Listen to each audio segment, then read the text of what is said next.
So talking about decisions, where do you see your practice going in the future? What are you working on now? What are you scaling at currently? So at one point of my career, when I was really involved with the board of chiropractic in our state, um, I did receive an award at one point of being one of the busiest female practitioners in our state. So, I had really Nice. gone after it in my late 20s, early 30s, as you might remember, Judy, because you were there supporting me all and being my friend through that whole stage. And as you might remember, that was rather challenging for me. It was a very busy time in my life. Very successful and very proud of that, but also wasn't necessarily enjoying working at that level. There's also a time that as you said earlier, that I was running two practices in two states simultaneously for over 10 years. I loved that. There was a lot of benefits to the reasoning I was doing that endeavor, but also very challenging on my time and energy. So, those things were rather challenging. Um, Now I am running a private practice. I am a cash practice, so I do not participate with third party payers.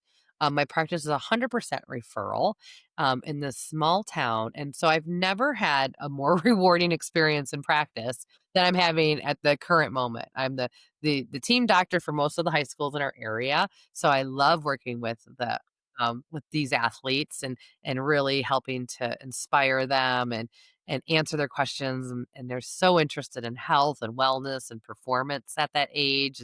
It's really rewarding. If I could just duplicate myself, I would like to be in the classroom with them and doing all the wet workshops and teaching them all going to their I try to make it to as many of their games as possible that I can. So I really do enjoy working at this level where I'm just a solo practitioner. um, I'm sorry, I might not have answered that question the way you asked it, but that I went off on a tangent there. No, no, everything was absolutely wonderful. I just didn't know, in terms of where do you see where do you see your business in the future? Right. So I do enjoy this level. It's kind of the most dialed in that there's the least amount of X factors, if you will, when we are dialed in like this. Hold on a moment. Do you want me to ask you the question again? Okay. Where do you see your business in the future? Well, I'm glad you asked that question, Judy, because I am quickly approaching 50, and I heard a great quote recently that 40 is the old age of youth, and 50 is the youth of old age. And boy, Nice. can I relate to that. So my job, I'm very thankful that it is so movement based and requires such a high level of fitness and strength and mobility. But I do foresee a time that I'm not going to be able to deliver my product at the level that I am right now. So with that said, and the level of commitment I have to my every single office visit, to give them just the best I absolutely have in me.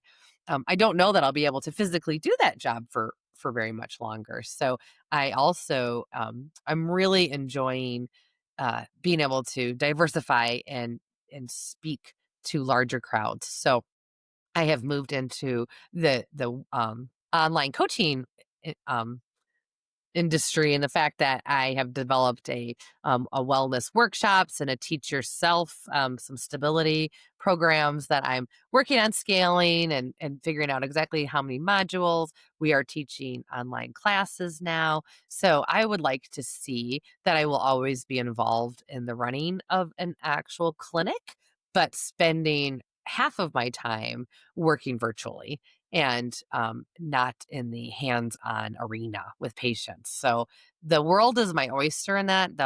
There's so many interesting innovations in healthcare right now, and how many people are with our online virtual uh, doctor options that we have. I'm not saying that right, but our ability to work with clients virtually has changed the whole industry.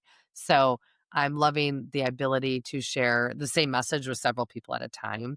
And I feel like I can really see myself shifting a little bit more and being able to impact more people's lives this way. Yeah.